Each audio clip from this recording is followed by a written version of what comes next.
Number 10. Israel Keys.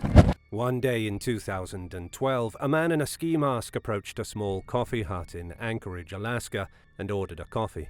He brandished a gun and demanded money, then tied up Samantha Koenig, the 18-year-old girl who was working the counter. The man, who would later be identified as Israel Keys, forced his victim into his car, telling her that she was being taken for ransom and would return safely to her family if she followed his orders. Keys assaulted and tortured Koenig and then strangled her to death. He then went as far as posing her deceased body with her eyes open to make her look like she was still alive, and took a photo of her holding that day's newspaper. Keys then posted the picture along with a note demanding $30,000 in a public park. He further abused Samantha's body and discarded her remains in a lake. While Samantha's distraught father attempted to locate and rescue his daughter, Keys remained under the radar for some time and was eventually located thousands of miles away in Texas. When stopped by highway patrol, officers caught Keys with Samantha's belongings. He eventually admitted to 8 murders, although authorities believe he killed as many as 11 people, and possibly more. Keys' first murder that we know of was committed in 1998 in Washington state. Unlike many serial killers, he targeted his victims at random, spanning races, ages, and genders. While in custody, he only revealed the names of 3 victims, but investigators consider his confessions to be credible. The meticulous and under-the-radar serial murderer who went as far as burying kill caches to aid him in his crimes across the country later committed suicide in prison in 2012. A note he left behind fails to identify any more of his victims, but his brutal efficiency and complex behaviors means he may have committed far more murders than we realize. Number 9. Darren Dion Van. In 2014, a 19-year-old sex worker named Africa Hardy was found strangled to death in a Motel 6 room in Indiana. She had just graduated high school when her future was viciously taken from her. Police traced Africa's phone records to a 43-year-old convicted sex offender named Darren Dion Van. He admitted to his involvement in Africa's death and reportedly confessed to some additional murders as well. Van didn't want to spend the rest of his life in prison. He asked for the death penalty in exchange for confessing to 6 other murders in Indiana. Most of his victims were sex workers, and almost all of them were found in abandoned houses throughout Gary, Indiana. When asked how he selected his victims, Van said that he chose them at random. He also claimed to have killed many more women in other states, but wouldn't give details because he felt that the prosecution of out-of-date cases would delay his desired execution. However, Van must have changed his mind about wanting to die, because his lawyers later fought to get the death penalty taken off the table. They successfully secured a plea deal in which Van pleaded guilty to 7 murders, and he received 7 consecutive life sentences. Number 8. Salvatore Piranha. Aspiring fashion mogul Salvatore Piranha was down on his luck when he decided to take his rage about his misfortune out on innocent people in 2012. The 67-year-old Staten Island man's dream of becoming a fashion phenom had fallen apart. His wife had left him, he was having money problems, and he needed someone to blame. He decided that Brooklyn shopkeepers would suffer his ire. In 3 separate attacks, he opened fire on shopkeepers of Middle Eastern descent. Police connected Piranha to his crimes after releasing his picture to the public. They found his home in a state of disrepair and learned that he was not very well liked in his neighborhood. People thought he was odd, and they had even nicknamed him the Son of Sal, after the convicted serial killer Son of Sam, David Berkowitz. Detectives found the duffel bag full of murder weapons that Piranha was seen carrying in surveillance footage when he committed the crimes. Piranha maintained his innocence, claiming that he was framed by a business associate. He was very vocal about this, so much so that he was kicked out of the courtroom for being disruptive. But the jury didn't buy Piranha's defense. He was found guilty of 3 counts of murder and was sentenced to 75 years to life in prison. Number 7. William Devin Howell.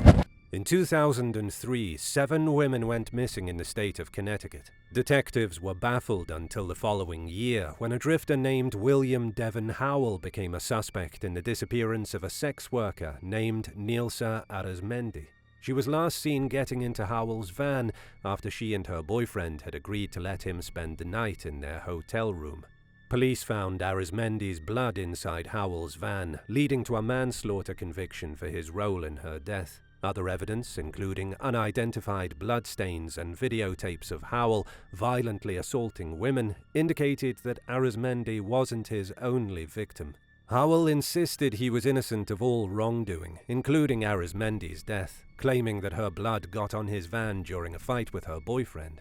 Unfortunately, because no bodies had been found, investigators didn't have enough evidence to charge Howell with murder. Weeks after Howell accepted a plea deal in exchange for a 15-year sentence, a hunter found the remains of several of his victims in a wooded area behind the New Britain strip mall.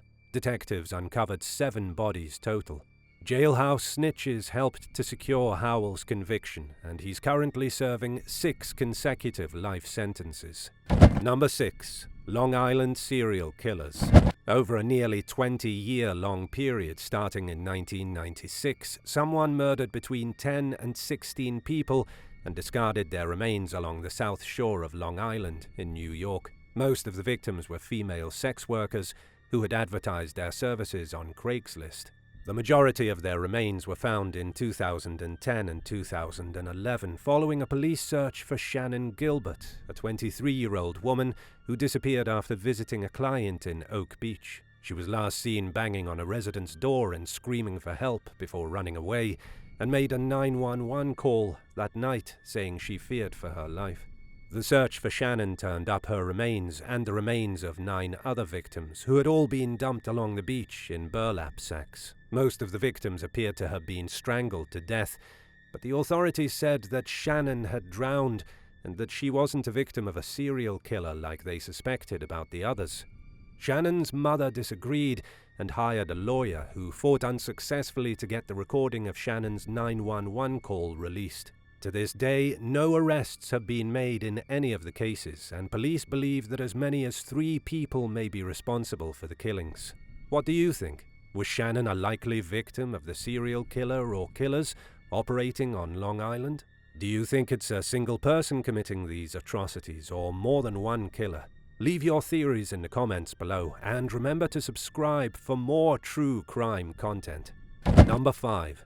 The Grim Sleeper. Lonnie David Franklin Jr., better known as the Grim Sleeper, committed his first murder in Los Angeles during the mid-1980s. He targeted African-American women who were sex workers and struggled with drug addiction, and dumped their nude bodies in alleys and on roadsides. At the same time, numerous other serial killers were active in the same area, so it's still not clear how many women Franklin murdered before he took a break from killing in 1988. He resumed his murderous activities sometime in the early 2000s, and many of his presumed crimes continued to go unsolved. Franklin killed his final victim, 25-year-old Genesia Peters, in 2007. 3 years later, groundbreaking DNA technology finally connected the serial killer to his crimes. Using a method called familial DNA, police searched a law enforcement database for DNA profiles similar to that of the Grim Sleeper. They landed on Franklin's son, who would have been too young to commit most of the murders, prompting law enforcement to take a closer look at Franklin himself. Further investigation and DNA testing proved that he was the killer. A search of Franklin's home turned up hours of video footage and over 1,000 photos, mostly of nude African-American women. Many questions remain unanswered regarding their identities and their connections, if any, to the man. But all signs point toward the likelihood that Franklin killed more people than anyone knows about, or than he was convicted of. He was convicted on 10 counts of murder and 1 count of attempted murder, and was sentenced to death. But Franklin never lived to see his execution date. He was found dead in his cell last year. Officials stated that his body showed no signs of trauma, and that his cause of death would be announced pending the results of an autopsy. They've yet to follow up on the matter. Number 4. The Chillicothe Killer. May 2014 marked the beginning of a series of disappearances that left the small town of Chillicothe, Ohio, shaken. Between then and late 2015, 6 women vanished. Only 4 of their bodies were ever found, and law enforcement has been accused of grossly mishandling the cases. Mother of two, Charlotte Trego, was the first to disappear. Her mother dropped her off at her apartment, and she was never seen or heard from again. When the husband of 30-year-old Tamika Lynch tried to report her missing, police said that there was no reason to suspect foul play. Then the death of 20-year-old Shasta Himmelreck was ruled a suicide. In the meantime, 26-year-old Tiffany Sayer, 38-year-old Timberly Clayton, and 31-year-old Rebecca Cade all turned up dead.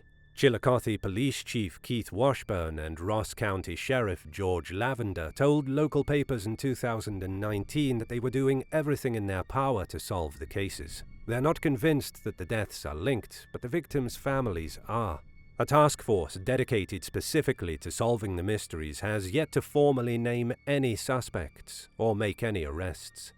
Washburn said that it was difficult to interview potential witnesses and people with information because many of the missing women ran in circles with people who have so-called issues with mental health and drug abuse. In his words, a lot of the time you could go interview someone and they'd be higher than a kite.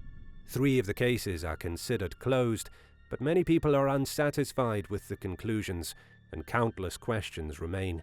2 women remain missing, and 1 is considered the victim of an unsolved homicide. Their stories were the subject of a 2016 docu-series called The Vanishing Women, which examines the circumstances surrounding the cases and the alleged shortcomings of law enforcement's responses to the mysteries.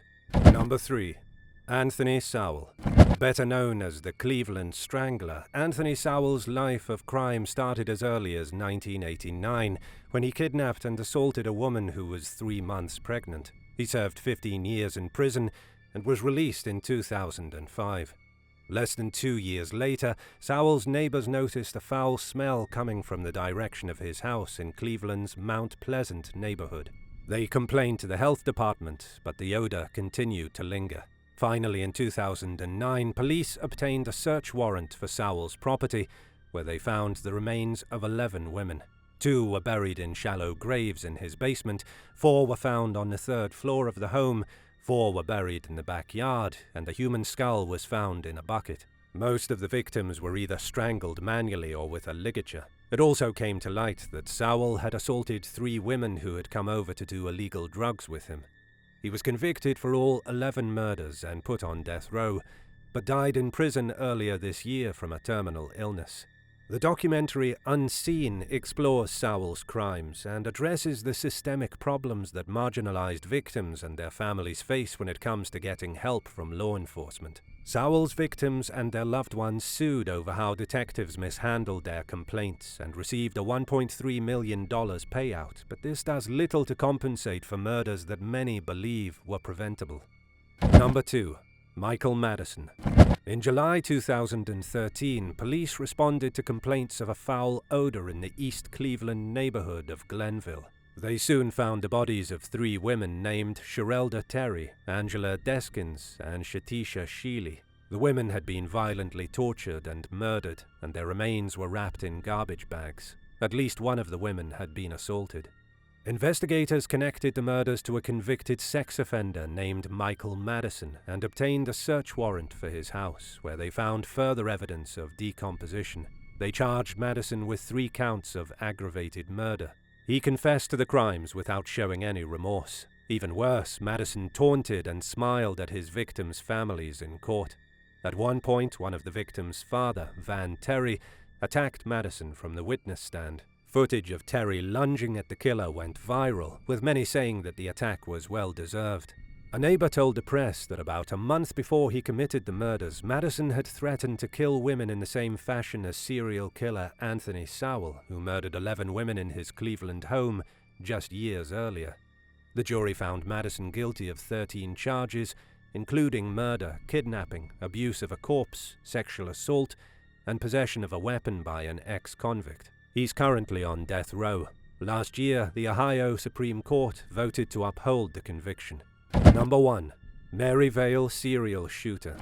In 2015 and 2016, a serial shooter opened fire on 12 people in Phoenix, Arizona, killing 9 and injuring 3.